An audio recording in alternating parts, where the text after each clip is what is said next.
day everyone, I am Cadet May Senior, here to perform the proper recitation from the National VIPs down to the 11th orders.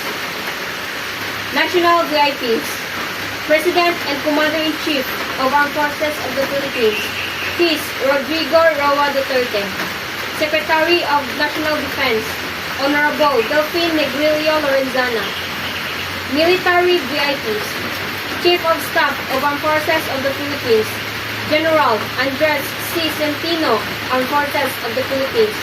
Commanding General of Philippine Army, General Romeo S. Bronner Jr., Armed Forces of the Philippines. Commander of ARSCOM, Major General Fernando V. Felipe, Philippine Army.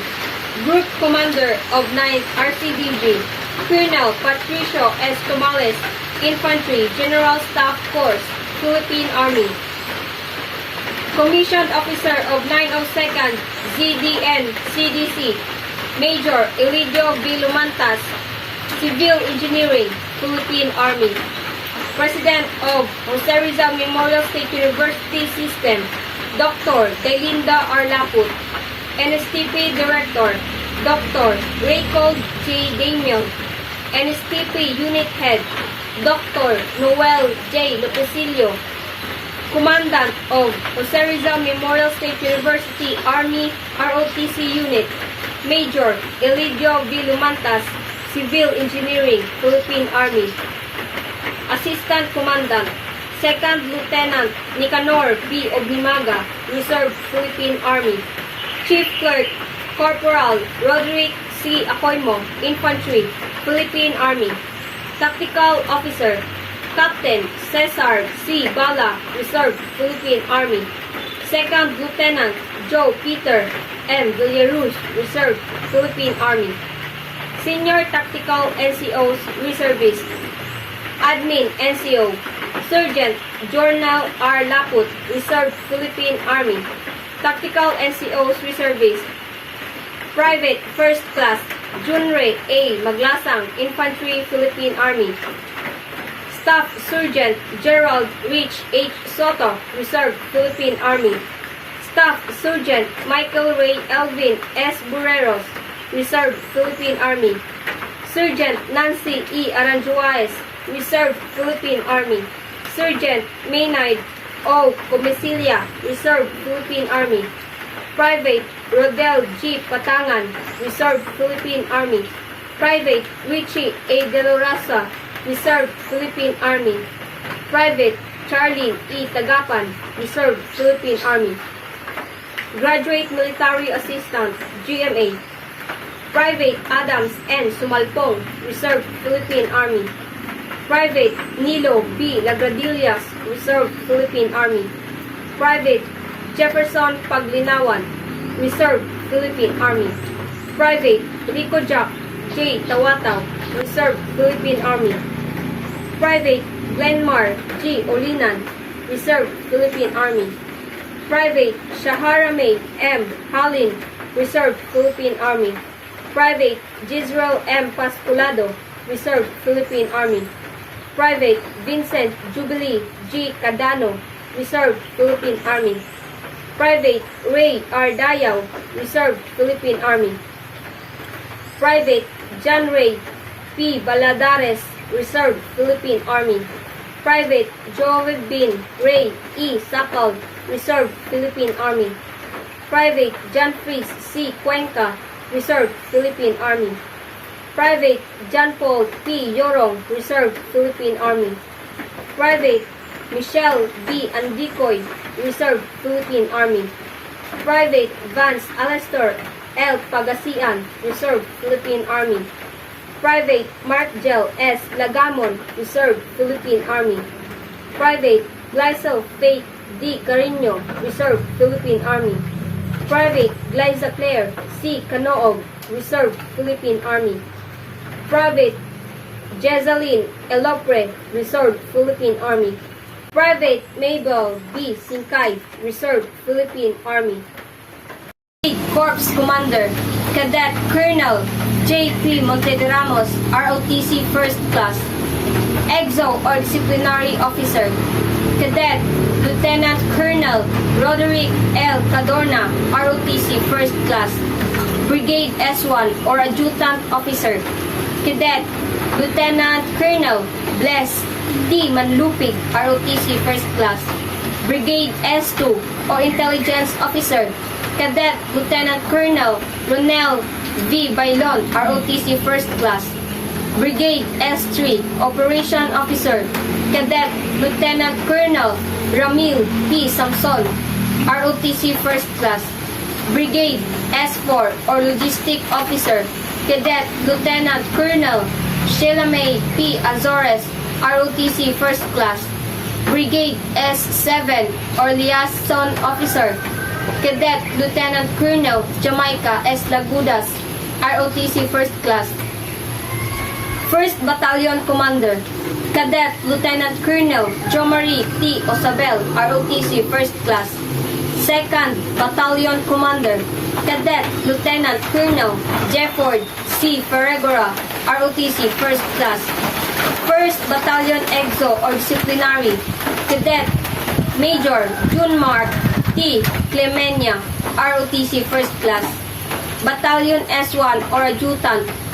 Cadet Major Kathleen Rose E. Apaw, ROTC First Class, Battalion S2 or Intelligence. Cadet Major Jericho T. Osabel, ROTC First Class, Battalion S3 or Operation. Cadet Major Jason A. Hamarolin, ROTC First Class, Battalion S4 or Logistic. Cadet Major Maria Alona Jane B. Alfon, ROTC First Class, Battalion S7 or Liaison. Cadet Major Chenly R. Silva, ROTC First Class, Cadet Major Brian P. Banuelos, ROTC First Class, Battalion S1 or Adjutant. Cadet Major Rubilin B. Magnawong, ROTC First Class, Battalion S2 or Intelligence. Cadet Major Hansel D. Zozobrado, ROTC First Class, Battalion S3 or Operation. Cadet Major Raymark O. Lakay, ROTC First Class, Battalion S4 or Logistic. Cadet Major Mary Joy C. Maghinay, ROTC First Class, Battalion S7 or Liaison. Cadet Major Rowella Bernadette B. Kinlog, ROTC First Class, Cadet Major Mary Chris A. Ledama, ROTC First Class, Cadet Major Aaron J. Calasang, ROTC First Class, Cadet Major Stephen J. F. Tacliad, ROTC First Class, Cadet Major Juvenal P. Patilok, ROTC First Class, Cadet Major Christian G. Sardane, ROTC First Class, Cadet Major Aryan Faye N.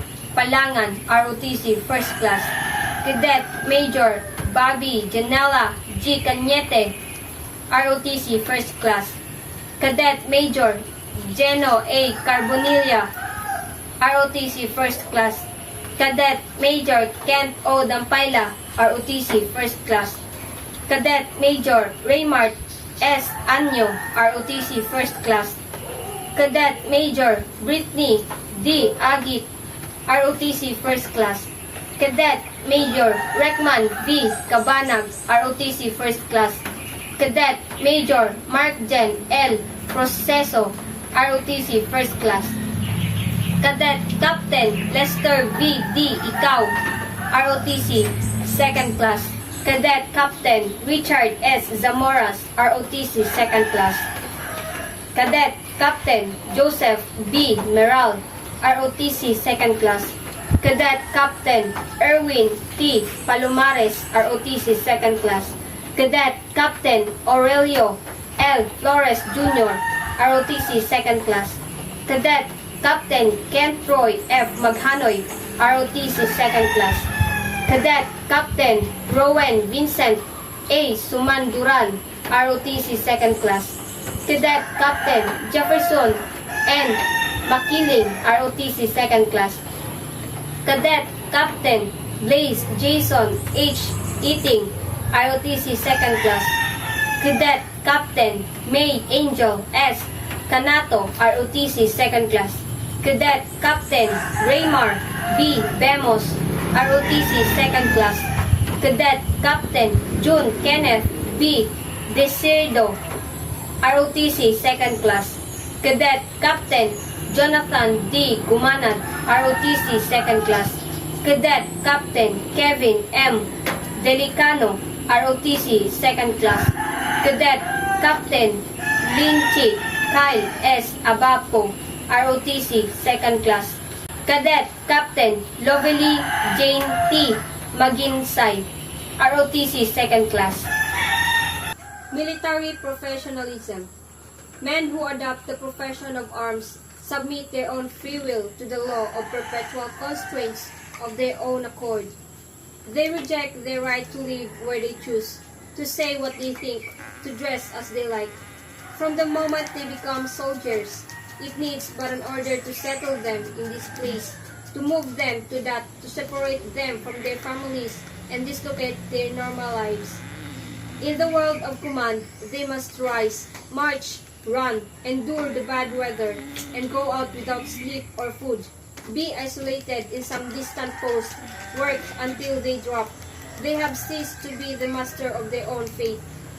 If they drop on their tracks, their ashes shall be scattered in the four winds. That is all part and parcel of their job. Pledge of loyalty.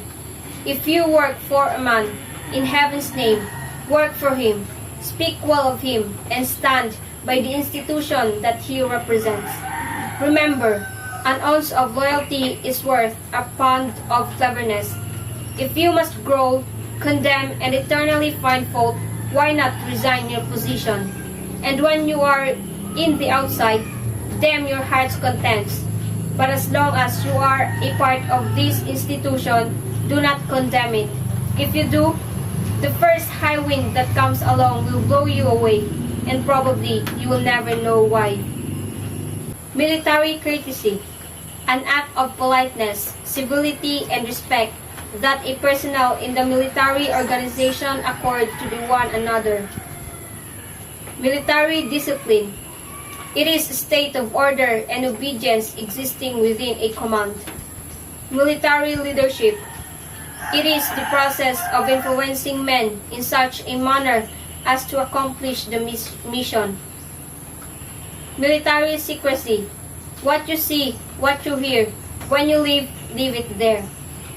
Salute is the highest form of courtesy. 11 General Orders. To take charge of this post and all government property in view. To walk my post in a military manner, keeping always on alert and observing everything that takes place within sight or hearing. To report all violation of orders I am instructed to enforce. To repeat all calls from posts more distant from the guardhouse than my own. To quit my post only when properly relieved. To receive, obey, and pass on the sentinel who relieves me all orders from the commanding officer, officer of the day, and non-commissioned officer of the guard only. To talk to no one except in line of duty. To give the alarm in case of fire or disorder. To call the commander of the guard in any case not covered by instruction.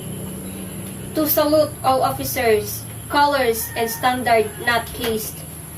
To be specially watchful at night and during the time of challenging, to challenge all persons on or near my post and to allow no one to pass without proper authority. Mana?